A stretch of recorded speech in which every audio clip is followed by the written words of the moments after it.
So train ఘటన ఏదైతే ఉందో నిజంగా అందరినీ కూడా కలిచివేస్తుంది. ముఖ్యంగా తను సూసైడ్ చేసుకోవడానికి గల రీజన్స్ ఏంటి, పిల్లల్ని ఏమని చెప్పి ప్రేరేపించింది, ఏమని చెప్పి ఒప్పించింది అన్న దానిపైన చాలా ప్రశ్నలు ఈరోజు బయటపడుతున్న పరిస్థితి కనిపిస్తోంది.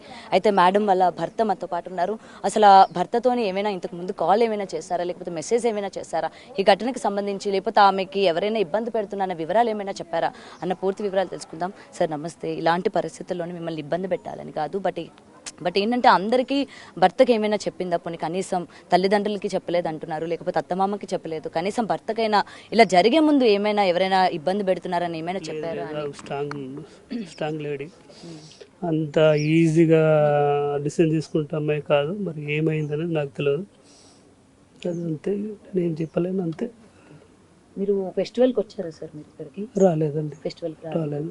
ఈ మార్చ్లో రావాలనుకున్నాను, లేకపోతే ఫ్యామిలీ అక్కడ తీసుకెళ్దాం అనుకున్నాను, దుబాయ్ తీసుకెళ్దాం అనుకున్నాను.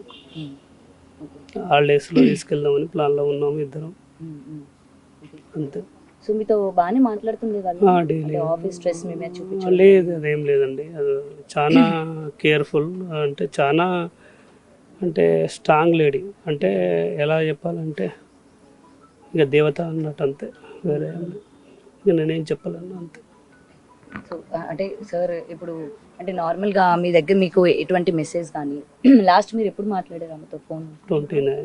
29th మాట్లాడారు, అంటే మధ్యలో గ్యాప్ వచ్చింది? లేదు, డైలీ మాట్లాడు. 28th పాప అండ్ ఇద్దరు మాట్లాడారు, మళ్ళీ 29 నేను మాట్లాడాను. 30 రోజు కాల్ చేశాను కానీ ఆఫీస్కి వెళ్ళింది అన్నారు, అందుకే నేను ఆఫీస్కి వెళ్తే కాల్ చేయను, ఎందుకంటే బిజీలో ఉంటుంది. సో 30 రోజు మీరు కాల్ చేస్తారు కానీ మాట్లాడలేదు. ఓకే, తర్వాత ఆవిడ ఆఫీస్ అయిపోయిన తర్వాత ఏమైనా మాట్లాడారా? లేదండి, ఏం మాట్లాడలేదు. ఓకే, సో అసలు ఇలాంటి సిచ్యువేషన్ మీరు అంటున్నారు చాలా స్ట్రాంగ్ లేడీ అని చెప్తూ ఉన్నారు, ఎందుకంటే మీరు దూరంగా ఉన్న పిల్లలిద్దరిని కూడా ఆవిడ ఎంతో డేరింగ్ అండ్ డాషింగ్గా బ్రేవ్గా ఆవిడ పెంచుకుంటూ వస్తూ ఉన్నారు. మరి ఇంత ఘోరమైన డెసిషన్, మీరు ఇప్పటికీ ఆ వీడియో చూసే ఉంటారు, ఆవిడ ఎంత అంటే ఇంకా నేను ఇంకా ఏం చూడలేదండి, నాకు మొత్తం మైండ్ బ్లాక్లో ఉంది. నేను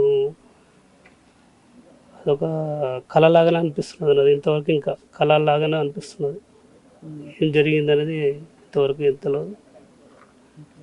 వాళ్ళ మదర్తో మాట్లాడారా మీరు? అందరితో మాట్లాడారు. ఓకే, సో అంటే పిల్లలు ఏమైనా మాట్లాడారా మీతో?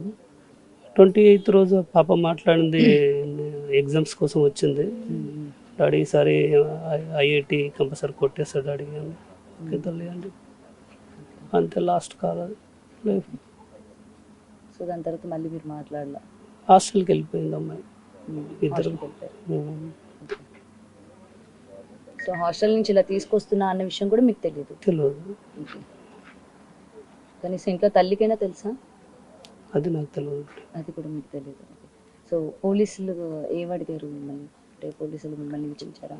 నేను ఎయిర్పోర్ట్కి వస్తున్నప్పుడు కాల్ చేశారు, అడిగారు కాల్ ఏమైనా చేశారా అని. లేదు, చేయలేదు, అమ్మాయి చేయలేదు అని చెప్పాను, అంతే. అంతే. ఓకే, సో ఇది ప్రెసెంట్ సార్ అయితే ఎప్పుడు అంటే మంచిగానే ఉండేవాళ్ళం అని చెప్తున్నారు, ఆమె చాలా బ్రేవ్ అని చెప్తున్నారు. ఇలాంటి డెసిషన్ ఎందుకు తీసుకోవాల్సి వచ్చిందో ఏంటో అన్న పూర్తి వివరాలు ఇంకా మాకు కూడా తెలియదు అని చెప్తూ ఉన్నారు. సార్ ఇంకొక విషయం, యాక్చువల్లీ ఆమె లెటర్ పైన నా చావుకి ఎవరు బాధ్యులు కాదు అని చెప్పి రాసి కూడా కారులోనే పెట్టారు, ఆవిడ ఒక టికెట్ పైన రాసి పెట్టారు. ఆమె అంత తొందరగా తీసుకోదు, ఏదైనా సాధించాలనుకుంటుంది, కానీ ఎలా అనుకుంది అనేది నాకేం అర్థం కాలే, అంతే. నాకు మైండ్ బ్లాక్లో ఉన్నాను. చాలా బాగా చూసుకునేది అందరినీ, టోటల్ ఫ్యామిలీని బాగా చూసుకునేది, బయట రిలేషన్ బాగానే ఉండేది, ఎవరితోటి గొడవలు అది ఏం లేదు, మంచిగా ఉంటుంది అమ్మాయి. నాకు నా లైఫ్లో దొరికిన దేవత, అంతే. Love marriage? అరేంజ్ మ్యారేజ్ కదా, అంతే. ఇక నన్ను అంత కేర్ చూసుకునేది అంటే లైఫ్ మిస్ అయిపోయాను, అంతే.